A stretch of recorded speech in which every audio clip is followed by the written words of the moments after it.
Stéphane Clark, bonjour. Bonjour. Un grand merci d'avoir accepté l'invitation de la Fringale culturelle. C'est un grand plaisir de vous retrouver. On s'était déjà vu une première fois pour un précédent livre. Vous êtes connu pour être l'auteur du best-seller God Save la France. Entre autres, vous avez fait aussi d'autres livres. Aujourd'hui, on se voit pour votre actualité. Comment les Français ont gagné Waterloo, disponible aux éditions Albin Michel. Ma première question est de savoir comment s'est imposée cette idée à vous. Pourquoi vous avez voulu vous exprimer sur Waterloo? En fait, j'ai fait un livre il y a 5 ans qui s'appelle en français 1000 ans de mésentente cordiale, où j'ai examiné les 1000 ans de mésentente entre nos deux nations. Et là-dedans, j'ai pas mal lu sur Waterloo, mais je n'avais pas la place de m'y plonger vraiment. Mais je trouve ça fascinant, la façon dont certains historiens français, pas tous, certains, avaient un énorme déni sur Waterloo et sur Napoléon. Une sorte de refus profond de le regarder comme un perdant. Il ne fallait pas qu'il soit un perdant. C'est le champion le plus énorme que la France ait jamais eu. La France n'aura jamais quelqu'un comme ça, je pense, qui va conquérir l'Europe et envers la Russie. Mais on ne sait pas en ce moment. Et donc, ce refus de le voir comme un perdant. Ce qui est choquant pour l'anglais en moi, en dehors de l'historien, parce qu'en Angleterre, quand on pense à Waterloo, on pense plutôt juste victoire. C'est très simple. On a gagné, on l'a envoyé sur Sainte-Hélène, c'était fini. Mais c'est trop simpliste, ça, comme attitude. Et donc, l'équilibre entre les deux, ou le manque d'équilibre entre ces deux extrêmes, m'a vraiment interpellé. Et plus je me suis plongé dans la lecture d'historiens du 19e siècle, de Napoléon lui-même, de vétérans français, plus j'ai trouvé, et de grands écrivains, Hugo, Balzac et tout ça, vraiment je trouvais que cet angle que j'avais comment la France a gagné Waterloo se tenait vraiment. Donc pour vous, votre propos dans ce livre, c'est de dire que ce n'est pas une défaite. Mon propos dans ce livre, c'est de prendre les raisons pourquoi certains historiens français disent que ce n'est pas une défaite et de les analyser. Voilà. Par exemple, assez récemment, il y a une dizaine d'années, Dominique de Villepin a écrit un livre où il dit que Waterloo, c'est une défaite qui brille de l'aura d'une victoire. Il y a d'autres historiens aussi qui présentent ça comme une victoire. Hugo lui-même disait que Waterloo, c'était comme une tragédie grecque où en fait la France est sortie, où Napoléon est sorti héros à cause de sa perte, comme une pièce de Racine. Les raisons pourquoi on dit que Napoléon aurait éventuellement perdu sont aussi assez fascinantes quand un historien bonapartiste les analyse. On dit qu'il avait des hémorroïdes, un problème urinaire, il a plu la veille, donc il ne pouvait pas manœuvrer ses canons assez tôt le matin.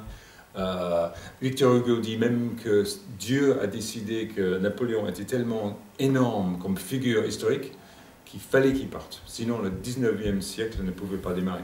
Il y a toute une pluie de ces très beaux arguments pourquoi Napoléon aurait perdu. Et après, il y a le déni comme quoi, non, il est trop héroïque. La garde impériale était trop héroïque pour être considérée comme perdant. Pour travailler ce livre, vous êtes appuyé sur quelles sources? Principalement des sources françaises, mais moi ce qui m'intéresse dans l'histoire, c'est des sources d'origine. Donc d'abord, tout de suite, j'ai lu le rapport de Napoléon qu'il a écrit 2 jours après la bataille, qui est fascinant, parce que quand on lit une partie de ce rapport, il explique qu'en fin d'après-midi, la bataille était gagnée, l'armée française avait pris toute la terre que les Britanniques occupaient, et ils pouvaient se satisfaire de ce résultat. Genre 2 paragraphes après, il raconte quand même les Prussiens sont arrivés et ont balayé le champ de bataille. Mais pendant un moment dans ce récit, il a gagné. Il a même dit après qu'il a battu les Anglais, il a juste perdu contre les Prussiens. En fait, sa stratégie, c'était de s'attaquer d'abord aux Anglais et après aux Prussiens. Et Et beaucoup historiens français, après, le présentent comme le gagnant d'une bataille et le perdant de l'autre. Il faut toujours, avec Napoléon, il faut toujours attirer les petites graines de victoire où qu'elles se trouvent. Pourquoi Napoléon, j'ai le sentiment, peut-être que je me trompe, mais est-ce que Napoléon vous fascine? Ah bah, il fascine tout le monde. Même ceux comme Lionel Jospin qui pondent des énormes pavés contre lui sont obsédés par lui. On dit, apparemment aussi, on m'a dit que Manuel Valls est un grand fan de Napoléon. Ça ne veut pas dire que ces gens-là vont suivre à la lettre sa politique.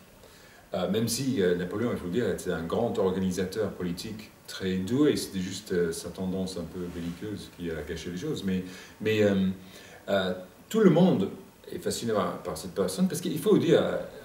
Je veux dire, quand est-ce qu'il y a eu quelqu'un qui a refait entièrement son pays, les lois qui existent toujours, les ponts, les canaux, les institutions d'enseignement, les grandes écoles, pas toutes, mais certaines, le baccalauréat. Et en plus, il a conquis toute l'Europe et il a, contrairement à d'autres qui l'ont fait après, ou ont essayé de le faire après, il a installé des lois que ces pays-là ont toujours comme le fond de leur système juridique. Je veux dire, en Allemagne, en Norvège, dans d'autres pays, en Pologne, le système qu'il a imposé tient toujours. Ça, c'est très rare. Donc, et tout venait d'un homme. Et quand on lit sur lui, moi j'ai cité plein de sources où on explique un peu comment il travaillait avec les gens. Il était, soit il était un peu dictateur, un peu tyrannique sur les bords, mais il avait un sens, il motivait les gens autour de lui d'une façon incroyable. Il a dû avoir un charisme, mais aussi un sens, une obsession pour l'organisation il y a certains politiciens aujourd'hui, on aimerait bien qu'ils passent plus de temps sur cette organisation-là et moins de temps à essayer de séduire les médias 2 ans avant une élection. Mais je veux dire, mais tout le monde est un peu obsédé par lui. Et quand j'écrivais mon livre « 1000 ans de mésentente cordiale », mon éditrice anglaise, elle m'a écrit un mail quand elle a lu le manuscrit. Et elle a dit que son mari aussi, qui est très très très anglais, avait jeté un coup d'œil là-dessus. Il a dit, elle m'a écrit en disant Stephen, je suis un peu inquiète parce que mon mari, que je connais très bien, il trouve que tu as été quand même un peu gentil avec Napoléon, quand même. Parce que pour nous, c'est l'ennemi numéro 1. C'est ça. Et donc, c'est pas du Napoleon bashing, ce que je fais. J'essaie d'équilibrer, comme je disais, les 2 extrêmes d'opinion pour en avoir une à la fin qui est peut-être plus froidement anglaise.